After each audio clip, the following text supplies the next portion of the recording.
little bit of Pete Seeger doing Tom Paxton as we talk about one of the most important municipal elections ever coming up this week, local school councils. Betsy Vandercook, a truly extraordinary education activist in Rogers Park. We're really lucky to have her. We have her on today to talk about really an extraordinary number of community residents who are running for these local school councils. So Betsy, welcome to Live from the Heartland. Can you tell us what's the importance of local school councils and why this year might be special for Rogers Park Schools? Sure, I'd be happy to. Welcome, Bets. Thank you so much for having me on this lovely morning after the bombings last night, and that we can still talk about local schools. Yeah. With local school councils, there's many reasons they're important, but I would say the most important is that Chicago, as you folks know, but maybe not all the listeners know, is the only school district in the state of Illinois that does not have an elected school board. That means that the people in Chicago, that's the community people, the parents, the kids, everybody, has essentially no official voice in how the schools are run. This is not true in Decatur, this is not true in Springfield, this is only true in Chicago. Since 1995, when Daley had all the power given to him and away from the parents and the community. So this is a way, it's a very small, it's both small and big. It's small because a local school council is one council, one school. Some of the schools are large, some are small, some are powerful, some have lots and lots of challenges. But it is a place where, once you're elected, that 6 parents, that 2 community people, that 2 teachers, and 1 non-teaching staff person, could be a custodian. We've talked about, people have read about that a lot in the papers lately. Mm-hmm. Could it be the office staff, whatever, have a voice in how the school is run. And so this is extremely, it's not well known actually to a lot of people. A lot of people don't even know that there's local school councils, but it is so important to get involved in it. And wasn't the history of local school councils came about under Harold Washington's education reform? It actually did. It was very late into Harold Washington's. It was almost before It's almost the end. It was Right. 87. Right. He died in November in 87. Right. But he started it. There was, and I remember this having kids back in the day. There were a lot of teacher strikes. Sorry, you still have kids. Yeah. Well, I do have kids, but they're kids in school. Right. But there were a number of teacher strikes and bad ones. And there was a lot of difficulty, a lot of challenges. And there was a 19-day. That was the one that was going on that year. And out of that, Harold Washington held a summit and took the revolutionary step of inviting parents to be a part of it. Really, parents would have a say in their own schools. Yeah. And that was sort of the impetus of moving towards schools. Now, I haven't really gone back and researched exactly how it moved from there, but it did move after he died to Springfield, and local school councils were established back in '88. So this would be right after he died. Right. And they've run ever since. I mean, that's what I find kind of amazing. I was thinking about this last night, that it's 30 years. I mean, so many times we have reforms and we have step forwards, and then as we know, then we have 2 steps back. Right. And in this case, it's for 30 years they've essentially run the way that they started. When I've always been frustrated about having help groups in past election cycles to try to promote the very idea of getting candidates and turning up for the elections is how little the powers that be, elected officials currently in office, newspaper editorial writers, etc., how little this opportunity for local engagement in schools is just not promoted. It's not valued, and therefore people don't know and don't think of even running, even though this could be one of the most critical ways to improve our schools. That is so true. I mean, there's almost no publicity that comes from the powers that be. That's appalling. appalling. I mean, when have you heard Rahm Emanuel step up in front of people and say, "I want you to serve"? You can just see the Uncle Sam sort of poster. I want you to serve in local school councils. It doesn't happen. Yeah, you're absolutely exist. right, Tom. Yeah. This, people have. It's like word of mouth. It's like, my sister ran, and so maybe I'll run now. And so it's not there, and yet people run. And so the practice and the community engagement probably varies greatly from one end of the city to the other. And what do you know about that? Or It varies greatly even within Rogers Park. Right. I mean, there's I don't know the statistics now, and actually when you go to the CPS website, it's not exactly, it's transparent and yet not transparent. You can find out who's running for each school. You don't have tallies and percentages, and hopefully the Sun-Times or the Tribune will get to the bottom of that again. Right. But there's every 2 years, the election's every 2 years. For the whole thing, there's no incumbents who rotate in like a senator or something like that. Everybody's up for election. Oh, really? Yeah. Okay. And it's crazy because there's some schools, there's 2 schools, well, even in Rogers Park, there's only a couple of schools that have contested elections where you have more candidates than who you can elect. There's only 2 schools. We have 6, by the way. We have 5 elementary schools, 1 high school in Rogers Park. There's only 2 schools, I'm sorry to say, Kilmer and Newfield, that have enough candidates to actually even fill the council. That is, that all of the councils, except for 2 schools, are going to start short, 6 sandwiches short of a lunch. Wow. I didn't realize that was the case. That is the case. That is the case. So let's talk about the parameters. Sure. There's grammar school and there's high school. Those of us who are just citizens can walk into our grammar school on Wednesday and walk into our high school on Thursday and vote. What are the parameters? Okay, the parameters are, first of all, you don't have to be a citizen. Thank you. That's yay! Right. That's probably the most important thing. You don't have to be documented. You don't have to have papers. You don't have to. What you have to have is 2 pieces of ID. The ID can be very simple. It can be a utility bill. Your sister could have written you from Guatemala or something like that. You just show your address. That's it. And the address is so important. I mean, if you're a parent, you're a parent, and then you're on the list of parents. But if you're not a parent, you live within the boundaries of a school. Right. I can tell you, you can go to CPS, you can put in school boundaries, you can click on the map, you can enlarge the map, you can see it. It's a little bit tedious, of course, But generally, it's the closest grammar school. You can kind of figure it out, If you go, unfortunately, if you go to the wrong one, you have to go to another one. In general, you've got it. And if you're going to vote for high school, like you said, grammar schools are on Wednesday, and the high school, our high school is Sullivan High School. Charters, by the way, do not have local school councils. Oh. Surprise! Are we shocked? No local oversight of privately managed charter schools that get public money? No, Tom. No? Okay, sarcasm, dripping sarcasm in here, folks, just in case you good. can't tell. Right. But for Sullivan, it's super easy because basically, if you live in Rogers Park, for all practical purposes, That's your high school. and that goes all the way from the lake over to Western Avenue, and from Devon all the way up, actually Arthur a little bit north, so Arthur all the way up to Evanston. Very good. So you can figure you can vote for Sullivan. And what has happened because of LSC and PACs? You want to explain that question, Tom? Parent advisory councils have grown up alongside the elected school councils to supplement that effort, and in some schools they're very strong. They tend to be where maybe an international dinner to raise some money to get new stuff would So in this happen. case, PACs is like our PTA. Correct. A PAC is and there's also a bilingual council too, if you have bilingual classes. And there's also Friends. What we're really trying to do in Rogers Park, and this is elsewhere too, for so long there have not been Friends organizations. Friends are Friends really of Kilmer, Friends of Kilmer, Friends of Field, Friends of and they do have a Friends of the Fields. Gale now has Grow Kids at Gale. That's their Friends organization. It's a 501c3. Right. And it's so needed because guess what? There's not enough money, even with, and a really extraordinary funding bill that passed last summer. I mean, it's amazingly good compared to what we used to have. In fact, some people have said it's really the best in the country now. Oh, I'm so glad to hear that. Yeah, it's because the schools, we don't have enough time to get into the whole law, but the schools who have the least resources, in other words, low property taxes are available, Right. Get the most money from it.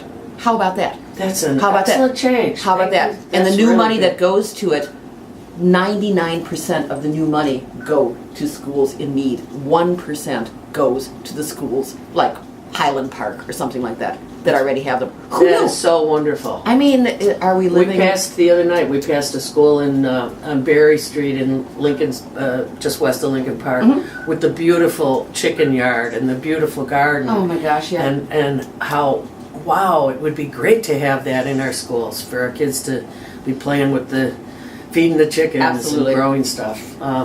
And speaking of which, we have, still have a campaign to get the clinic at Gale.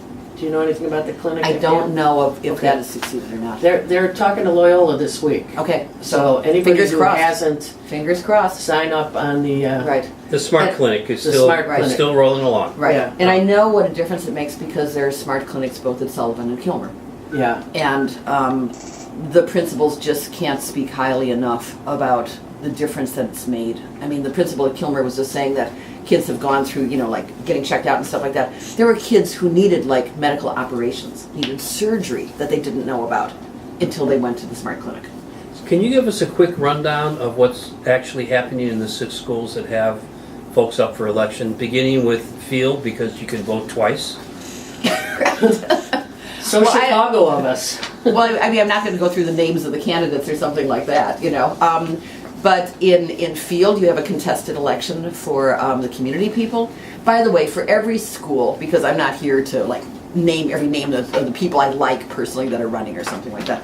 But there are a Very number of big of people. you. Yeah, this is very kind of me, and I'm one of the people running. By the way, Yes, I won't was mention gonna myself. mention that myself. But there is a contested election there. In any of these schools where there's contested elections, well, any school, you can go in. The principal has posted, we each write out a statement about what we're trying to accomplish or what our qualifications are. Those are publicly posted. So even in the case that you just didn't know about Right. this election until you're listening to this program, Right. I would really say this is such an opportunity to get inside a school. Maybe you don't know that much about this particular election. Maybe it's that they don't even have a contested election. Some of the schools don't have contested elections. But hasn't everybody, especially if you haven't sent your kids to the public schools or don't have kids to send to the public schools, thought like, what's that school like inside? And it's like, why would you go inside? What's my excuse? I don't, you have to get buzzed in. They all have super security and stuff like that. Well, this is your chance. Yeah. You can step inside of a Rogers Park or an Edgewater or an Albany Park or a Logan Square school on Wednesday and Thursday and take a look around. You could ask at the office. You could say, what does it look like? I would like to look for a second. Feel familiar and comfortable with your school. So why did you decide to run for local school council? Two reasons. One is I think I've worked from the outside, that is with advocacy for a number of years, and that's been great, and we've been very successful, especially in limiting and actually stopping charter expansion. But there's something to be said for being on the inside too, and having that voice. Also, when you go to a Board of Education meeting and say, I'm from the LSC of blah, blah, blah school, and really having the members sit up and take notice and say, oh, you're not just Betsy Vandercook from blah, blah, blah, Just blah, blah. a citizen. Just a citizen. Oh, I'm only a citizen, right? Or whatever, right?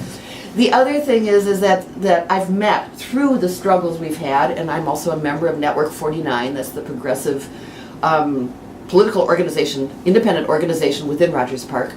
I've met a number of men and women who are active currently in the LSC, who are LSC members, and they're fabulous.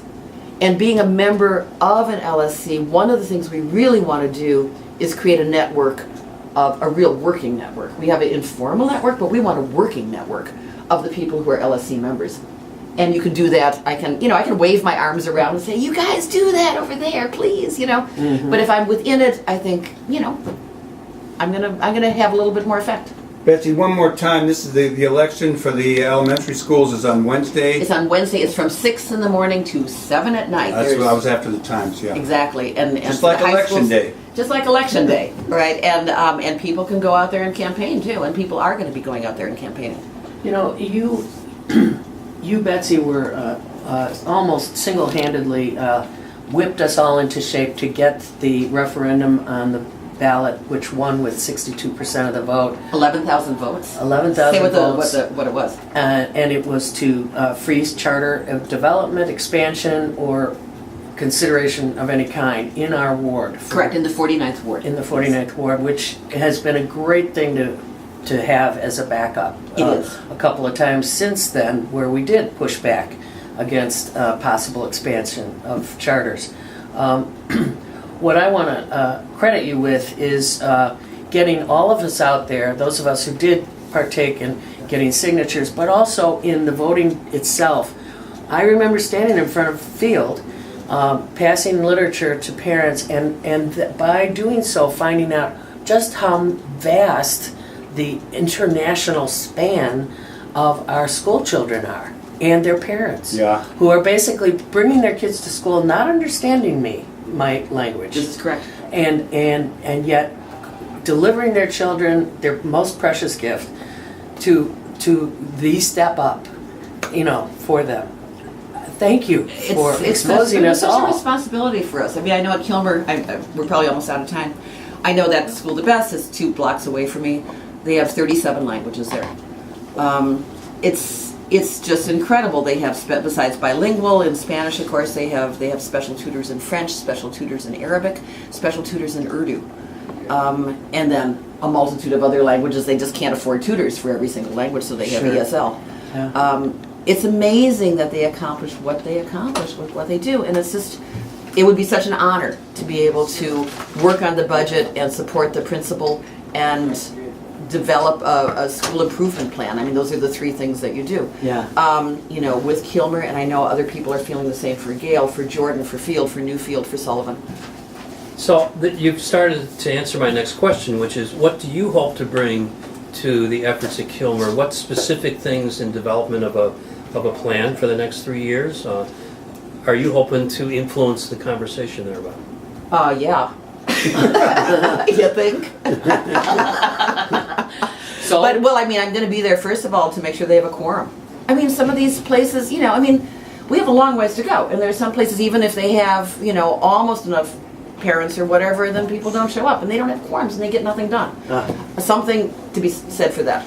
Then there's several things we want to do. I talked about the network already, creating the network. Another thing that we want to work on is building an alliance between local businesses and the arts. And, there's the GoFundMe pages, that kind of thing, but really go to local businesses and say, if it's Rogers Park Social or Uncommon Ground or whatever around Kilmer, Right. and say, and other schools could do this, Right. and then say, could you give us $500 and have a teaching artist there for a week? A storyteller, a visual artist, whatever, Sweet. Stuff like that. So it's those kinds of things Connections. that we're trying to do, yeah. collaborations, yeah. Betsy Vandercook, we really love public education. We believe in it. It's under attack nationally. We have a head of education appointed by the Drunk is a woman named Betsy DeVoe. Betsy DeVos. Can you give us a little overview about the struggle for public education, not only in Chicago, but Illinois and beyond? It's a struggle. You said it. I mean, we have a struggle on every front because of Trump. I mean, I don't want to single out education as the one place that we have to fight for. There's affordable housing. It just goes on and on and on. There's peace in our world. But on education, I mean, it's more of an uphill struggle now because Betsy DeVos comes from Michigan. Michigan has one of the most negatively impacted school systems because of privatization there. Mm-hmm. I was reading an article in the New York Times Magazine maybe 6 months ago now or something that I was shocked. There's a thing called growth that you have for students, which is, from year over year how much they improve. Yeah. Right, and it's real Distance important. traveled. Yeah, it's real important along Right. with attainment. Right. And with growth, Michigan has dropped to the lowest scoring school organization system in the entire country. Yeah. I mean, this is Michigan. This is University of Michigan. This is Ann Arbor. This is a smart, rich state. Tell it, sister. And because of privatization, this is where they've gone. It's shocking. And these are the schools that Betsy DeVos has come out of, that she has promoted, that she has funded. That's what she would like for the whole country, to bring us down in order to pay off rich people to run schools. The film that we co-sponsored this past Monday, Right. Backpack full of cash. Full of Cash, yeah. If you haven't seen it, folks, see it, because what Betsy is describing nationwide is really covered and to a depressing clarity in that film. And I think, when you talk about the whole realm of things we have to be crazed about, public education being a starting point for citizenship seems to be maybe one of the more basic and more important. I don't know. Yeah, and it's not hanging by a thread. I wouldn't go that far, but I mean, it's, I just would like to say one thing about, well, not just the film, but also on charters, because we're looking at somebody who had a real effect on charters nationwide, and that's Paul Vallis. Right. That, I understand he's not mentioned by name in the film, but he should be. Oh, yeah, I he think went he to is. maybe. Yeah, he went to is. New Orleans. Yeah. And Philadelphia. And Bridgeport, Yeah, Connecticut. and he screwed up all the systems. And New Yeah. Orleans is about 90% charter, if not more now. Right. It's completely flipped. And he's coming back here on saying that he used, and it's true, he used to be budget director for under Daly, and he was the first head of schools in '95 once it was all brought back to Daly. Right. And that's what he does. He privatizes schools, and Yeah. people should know that. Betsy, early on in the charter school, as they started to develop, there were a number of people that we know who consider themselves to be progressives who were involved in early charter Yeah, schools. absolutely. What was the shift? When did charter schools move from being kind of a cool thing within the public school system to becoming serve really the special- enemy of public education? Right. I think like so many things, and I totally agree. And I used to, I was working on a little committee to start a arts charter school maybe like a decade ago or something like that, you know, and I look back and I go, God, I hope nobody brings that up again now. That's like, shoot, that was really kind of embarrassing, you know. But you're absolutely right, Michael. It was started, the whole idea was started by teachers. The idea was to have a kind of a laboratory where new ideas could be tried out, where you wouldn't have to work under the sometimes very heavy bureaucracy of a school board Right. and a school district. And like so many other, I mean, how many other good ideas are there that this has happened to, where business comes in and They takes get it over? co-opted. I mean, Mhm. it's not rare in the United States for that to happen, or in capitalism for that to happen. It just makes the conversation a little more difficult Yeah. to do the nuances. So I just want to remind people that to bring this national dynamic back closer to home, when Paul Vallis became the budget czar and got all sorts of credit for balancing the budget, that's when the pension holiday started. A teacher's pension fund that was Yeah. in Yes. the black In the black, started going in the red as a result of Paul Vallis's kicking the can down the road. absolutely. And so, to my mind, that's the big thing that ought to be said as the newspapers and other people try to promote him as the great hope against Ron. Absolutely, that's a really good point, Tom. Thank you So- for bringing that up. Betsy Vandercook, thank you for your activism. Thank you for getting yourself down here on a rainy, windy day. And thank you for running for local school council this week, the elections. Kilmer? Wednesday and Thursday. Wednesday and Thursday. Right, You all know, across Anywhere in the city. anywhere in the city, not just Rogers Park, all Public schools. 450 or so of the public schools, not the charters. Don't go to your local charter to vote, you can't. Plus 17-year-olds and up can vote, right? 18, 18-year-olds and up. 18 and up. Yeah, so Yes. everybody. Everybody. Please, please, if you've never done it before, And if you've never seen the inside of a school before, do it. or the school where you're near, please go. This Bless is your your chance. heart. Thank you. Betsy. You rock so hard, baby. Thank you, thank you. Right on. You are listening to Live from the Heartland. We will be right back with our special guest, Joseph Morganfield, son of Muddy Waters.